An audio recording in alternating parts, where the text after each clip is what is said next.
और आपका भी विजन क्लियर है, सनातन की एकता। मैं आपको इसलिए इस पर ला रहा हूँ क्योंकि वो आपका कोर इशू है। सारे मुद्दे, चाहे वो वक्फ बोर्ड हो, चाहे वो यूसीसी हो, चाहे वो सनातन बोर्ड का इशू हो, चाहे वो बटेंगे तो कटेंगे, उस सब का जो सेंटर पॉइंट है वो एकता है। एकता है, क्योंकि जो योगी आदित्यनाथ जी ने कहा, बाबा ने भी कहा, उसकी भी पूरी लाइन लोग नहीं बोलते, बटेंगे तो कटेंगे इसलिए बोलते हैं क्योंकि वो कंट्रोवर्शियल है। उसको वो जय फिलिस्तीन वालों ने ऐसा बता दिया कि वो एंटी मुस्लिम है।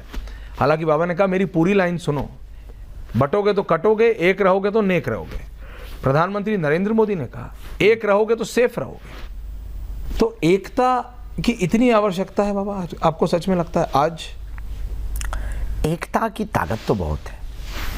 संघे शक्ति कलयुगी, कलयुग में संगठन का ही बल होता है। दूसरी बात, आज इजराइल को अगर देखें जी, तो इजराइल की जीत का कारण क्या है? एकता। भारत में इजराइल का रहने वाला नागरिक भी जब उसके युद्ध उसका छिड़ जाता है तो वो सब छोड़ छाड़ के भागता है कि क्षमा करो, हमें अपने देश की सेवा करनी।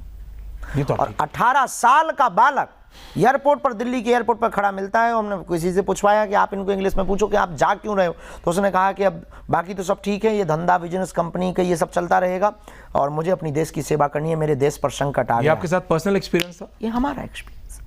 18 साल का एक बालक दिल्ली के एयरपोर्ट पर, हमें तो अंग्रेजी आती नहीं तो हमने ट्रांसलेटर से पूछवाया तो उसने ये बताया कि प्रेज्यूम आपकी इंग्लिश अब काफी अच्छी हो गई है, वंश इम्प्रूव कर रही है। इट्स इम्प्रूव, पहले से इम्प्रूव कर रही है। लेकिन ये आपके साथ रियलिटी में हुआ? वो 18 साल का इजरायली बालक वापस जाना चाहता था अपने देश को।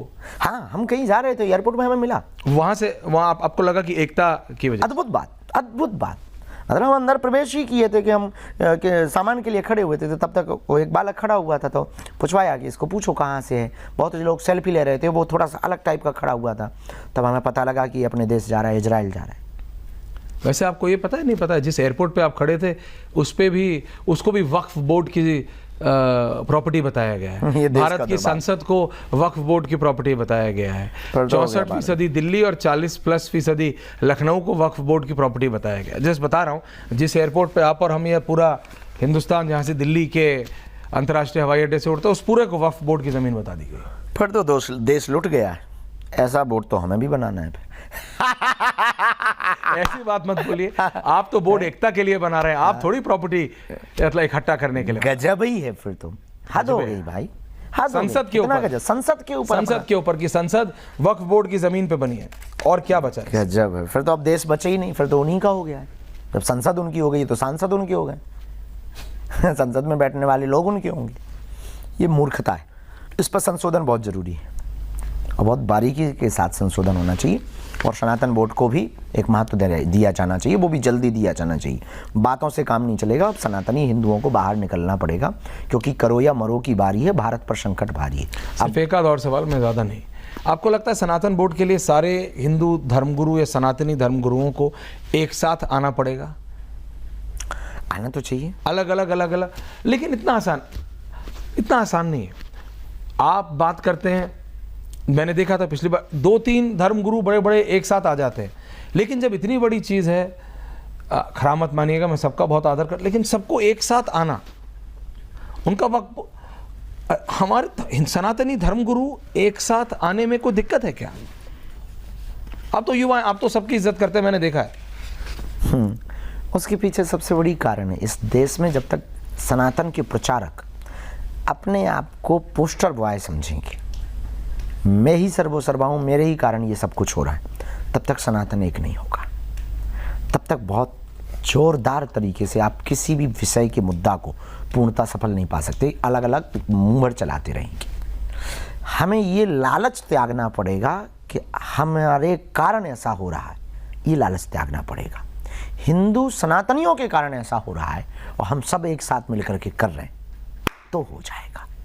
इसलिए धर्मगुरु शायद एक विषय पे इकट्ठे नहीं सभी आ पाते। उनको लगता है कि वाह हमारा मुद्दा भटक जाएगा, किसी को लगता है वाह हम सीनियर है, छोटा बच्चा है, इसके साथ हम क्या बैठेंगे, किसी को लगता है वाह हमारा पद का गर्मा है, स्वाभिमान है। इस कारण से धर्मगुरु अलग अलग हो रहे हैं। और यही हाल गुलामी के समय में हुआ था। सब राजा अपना अपना ईगो लेकर के बैठे थे, एक एक फूट डाल करके उन्होंने, अंग्रेजों ने सबको काट दिया और स्वामित्व आधिपत्य कर लिया, अपना अधिकार जमा लिया।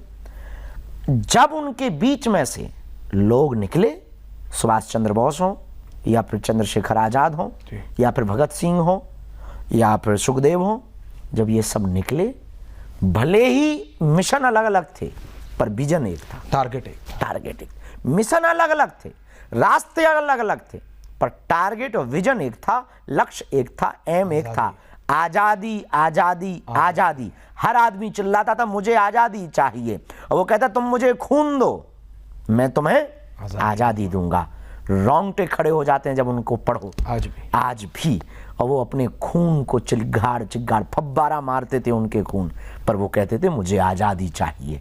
कट जाते थे, सूली पर मुस्कुराते हुए चढ़ते थे। भगत सिंह जब सूली पर चढ़ने के लिए जाते हैं तो उनकी मां मिलने आती है तो कहते हैं बेबे तू रोना नहीं और तू आंखों में आंसू मत लाना, और हाँ सुन कल हमारी फांसी चढ़ेगी, बेबे तू आना मत। बेबे कहते थे माँ को तू आना मत। माँ ने कहा क्यों ना आऊँ, कोई माँ ऐसी होगी जो अपने बेटे को लटकते हुए देख ले, पर बेटा मैं तुमसे मिल कैसे पाऊंगी। तब कहा बेबे, भगत सिंह ने कहा बेबे किसी के अंदर भी राष्ट्र का प्यार जगा हुआ मिले, समझ जाना तुम्हारा ही बेटा उसके अंदर। ऐसे लोग अलग अलग रास्ते थे, अलग अलग काम किए, लेकिन उनका विजन और सेंट्रल एक था कि हमको आजादी चाहिए। ऐसे ही वर्तमान के भारत के धर्म गुरुओं को अब करना पड़ेगा कि उनको हर हाल में सनातन को बड़ा हिंदू राष्ट्र, अगर ये लक्ष्य रख लेते हैं कि हमें हिंदू राष्ट्र चाहिए, मतलब चाहिए। यहूदियों के लिए एक देश निश्चित है, कोई भी यहूदी किसी देश से निष्कासित किया जाए तो उनके देश में तुरंत उनको एंट्री है। बांग्लादेश के हिंदू बॉर्डर पर तुम्हारे भारत के चिघाड़ते रहे, बच्चियों को गोद में लेकर के रोते रहे, उनको एंट्री तक नहीं मिली। यह देश का दुर्भाग्य है। कल के दिन फिजी में रहने वाले हिंदू, ऑस्ट्रेलिया में रहने वाले, सूरीनाम में रहने वाले, मॉरिशस में रहने वाले, नेपाल में रहने वाले या फिर अमेरिका में रहने वाले जो आपके मूल निवासी हिंदू हैं, सनातनी हैं, उस देश की सरकार अगर उन्हें निष्कासित करती, कनाडा में रहने वाले हिंदुओं को, लंदन में रहने वाले हिंदुओं को अगर वहां की सरकार निष्कासित करती तो वो जाएंगे कहां? भारत के हिंदुओं को अगर गैर हिंदू कोई यहां की सत्ता पर बैठ जाए, और याद रखना भारत के लोगों, हमारी बातें बहुत कड़वी हैं, चुभती भी हैं, पर हम बहुत तर्क के साथ विचार करते हैं कि कल के दिन गैर सनातनी अगर सत्ता पर बैठ जाएगा या कोई ऐसा आदमी बैठ जाएगा जो हिंदुओं को पसंद ना करता हो और उसने कह दिया कि हिंदुओं देश निकाला करो, तुम जाओगे कहां? बांग्लादेश तो एक घड़ी भारत आ जाएगा, पर भारत कहां जाएगा? हिमालय जाएगा या समुद्र में डूबेगा? यह दुर्भाग्य है। इसलिए भारत के धर्म गुरुओं को पोस्टर बॉय बनने की जगह, अब कई लोगों को बुरा लगेगा छोटा सा बच्चा ज्ञान दे रहा है, कई लोगों को यह लगेगा कि अब ये हम लोगों को ही ज्ञान दे रहा है। क्या आप लीड नहीं कर सकते?